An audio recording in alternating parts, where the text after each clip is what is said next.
Democrats in Congress have introduced a bill that would ban hedge funds from buying and owning single-family homes in the US. In this video, I'm going to talk about why this has no chance of passing and why this is a terrible idea. Hi, I'm Sam. I'm an out-of-state investor. Thank you so much for tuning into this video. Before we jump in, make sure you like this video. Make sure you subscribe to the channel and hit the notification bell so you can be notified of when I drop new videos. All right, so the way we'll do this today is we'll read through an article from the New York Times that details what's going on, and I'm going to react to it. I'm going to give my thoughts on the article as we go through, and I would love to hear from you. I want to hear your honest thoughts and opinions, so make sure you leave a comment. I look forward to hearing from you. Let's jump right in. Bill would require hedge funds defined as corporations, partnerships, or real estate investment trusts, also known as REITs, that manage funds pooled from investors to sell off all their single-family homes they own over a 10-year period and eventually prohibit these companies from owning any single-family homes at all. During the decade-long phase-out period, the bill would impose stiff tax penalties with the proceeds reserved for down payment assistance for individuals looking to buy homes from corporate owners. So this is crazy. Not only do they want these folks to sell off their properties over a period of time, as they're selling off, they also want to impose a tax on them that will supposedly go to down payment assistance. I think this is crazy. The reality of it is these type of companies do not own the majority of single-family homes in the country. As a matter of fact, as of about a year ago, it was 3%. So I think this is totally being overblown, and I don't agree with it. I don't agree with it at all. If one of us got to a point where we're able to pull money from investors, buy single-family homes, provide clean, safe housing to those who want to rent, then we should be able to do that. I don't think it's fair, and I don't think it's the American way. We live in a capitalist society, so allow people to do business. The problem is development. The problem is we lack inventory. We haven't kept up with the need that we have for housing. Cities need to make it easier to develop housing. That's the bottom line. Let's keep going. It says, if signed into law, the legislation called the End Hedge Fund Control of American Homes Act, that's extremely long, could upend a growing sector of the housing market and potentially increase the supply of single-family homes available for individual buyers. In theory, would it increase the number of homes over time? Yeah, but think about it, right? You're talking about a 10-year period of having a small percentage of the population sell their homes that they own in these corporations. Why can't we put the same effort towards development? In my opinion, all efforts need to be made towards building more housing. That's the bottom line. We need to build more housing. Like, there is a shortage, a tremendous shortage of inventory. And add on top of that, we have the high interest rates right now. So people with 2 and 3% interest rates are not selling their homes for a 7 or 8% interest rate. So that's also inventory that's not hitting the market. I think we're addressing the wrong problem here. Everything needs to go towards development. Comment below. Let me know what you think. Let's keep going. There's a part 2.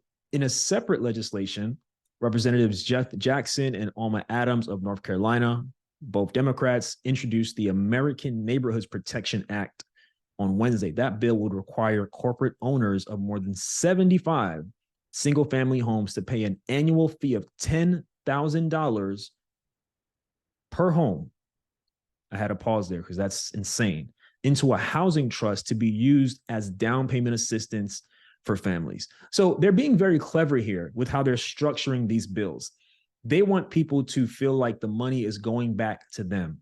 And I'll be honest, I need you to think critically. We are heading into election season, and there's a presidential election next year. They're trying to get votes, people. This stuff will not pass. As a matter of fact, they don't even think it'll pass. This is performative, in my opinion. It's not going to help anything. I would love to own 75 single-family homes one day. I don't think I should be penalized to the tune of $10,000 per property. I don't think I should be penalized at all. I think they should find some other way to raise money for down payment assistance. As a matter of fact, there's plenty of down payment assistance programs all throughout the country. They should just figure out how to fund more, but I don't think you should penalize landlords for that. The problem is development. Again, We need more housing. There's not enough. There's not enough in the areas where people live. That's just the bottom line. And efforts need to go towards that. I wish they would make it easier to develop. I wish certain cities would take away the red tape for developers. I wish cities would incentivize, provide more tax credits and funding to developers to build safe and affordable housing. That's what we need. All right. Let me know what you think again. Comment below. If you agree or disagree, it's all good. I would love to hear from you. Let's keep going. These bills were introduced 3 months after the New York Times published a story examining the impact of corporate-backed investment in Charlotte, North Carolina, where in 2022, investors purchased 17% of the city's homes in cash, often outcompeting first-time home buyers who rely heavily on mortgages. In a pattern repeated in cities across the country, corporations focus mostly on modestly priced houses, frequently in neighborhoods with large Black and Latino populations, and converted the properties to rentals. In one neighborhood in East Charlotte, Wall Street-backed investors bought half of the houses that sold in 2021 and 2022. On one block, all but one home that sold during that period sold in cash to an investor who rented it out.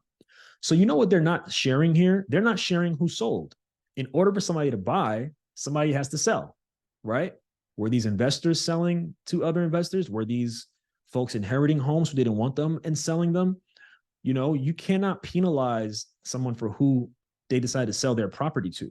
And many times a cash purchase is preferred because the closing process is a lot quicker than someone who's getting like an FHA loan, for example. It's going to take much longer than a cash close.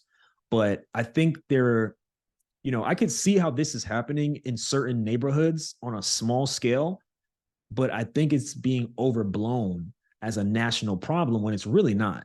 Like, we need more housing. That's the problem, right? Every study shows that we haven't kept up with the housing that we needed. If you go back to 2008, they were throwing up homes everywhere. We had too many homes. Now we don't have enough. So it's been a complete reversal of what the issue was earlier today.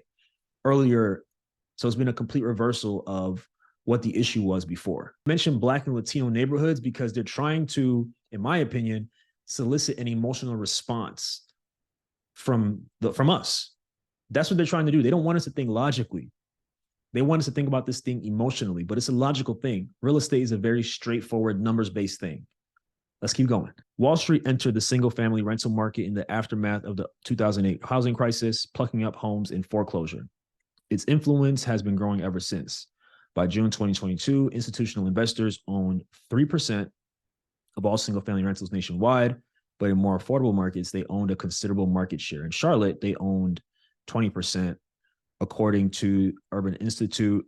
Even as the housing market slows, investors have remained active, buying 26% of single-family homes that sold in June 2023, according to CoreLogic, a data analytics company. So the interesting thing is, right, they say institutional investors in the first part of the paragraph, and then later on from this other study, they say investors. Well, who are those investors? Are those mom and pop investors like you and I? Are those folks in a small real estate group who are buying 5 to 10 properties? There's a lot of context that's not really captured here. So something else to pay attention to. So overall, this has no chance of passing. Like, this is performative. This is to get people on one side and divide people, quite frankly, get people on one side versus the other, get people upset, get people angry, and playing the victim and not taking matters into their own hands. I'm going to be honest with you because I care about you. If you live in a city where you feel like it's not possible to buy a home, let's say you just want a primary residence for you to live in, maybe some loved ones, you may need to move. You may need to move eventually. Maybe you can't move today, but maybe in a few years, you need to pick up and move to a place where you can work and where you can buy an affordable property for you and your family and get on with it. I understand wanting to stay where you are, especially if it's your hometown and feeling that you have the right and you deserve to buy a home there. But the math is not mathing for most of us, okay? That's a decision you may have to make. Also, if you want to stay where you are, but you want to buy an investment property and you don't feel it's possible where you are, if you're in like a Seattle, New York City, LA, Oakland, somewhere like that, where it's generally not feasible for you based on where you are, consider investing out of state. I'm hosting a workshop on January 17th. It's a 4-week workshop that's going to walk you through the entire process. outastatemoney.com/workshop, or click the link in the description. I'm all about solutions here. These folks want us to continue complaining. They want us to continue being upset. They don't want us to come up with any solutions on what we can do with what we have. They're just trying to get our votes, even though this thing will not pass.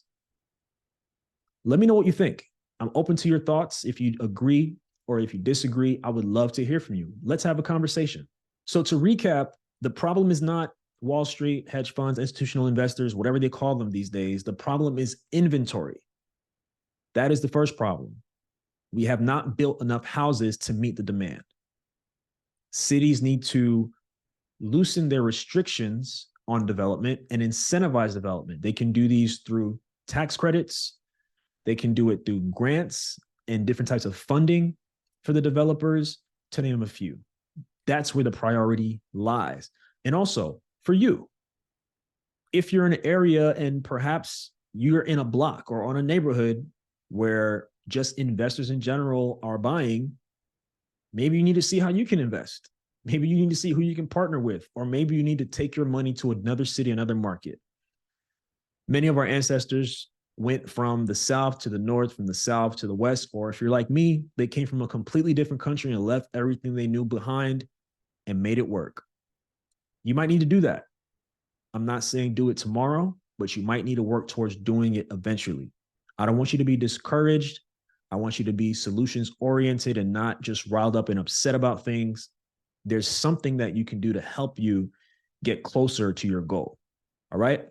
And one last thing, I have a free guide. Go to the link in the description that will help you to figure out how to buy your first or next investment property in 2024. It's completely free. Go to the link in the description. All right.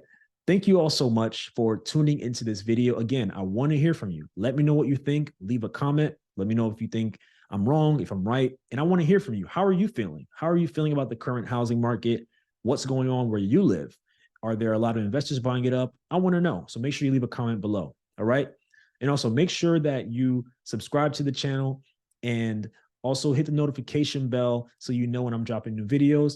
And then like this video. It helps me get in front of more people. It helps the channel to grow. We just hit 5K. So thank you all so much for your support as of late. And I'm looking forward to more support. Definitely make sure you check out this video. It has some important updates about the FHA loan in 2024. All right. Thank you all so much. I'll talk to you soon.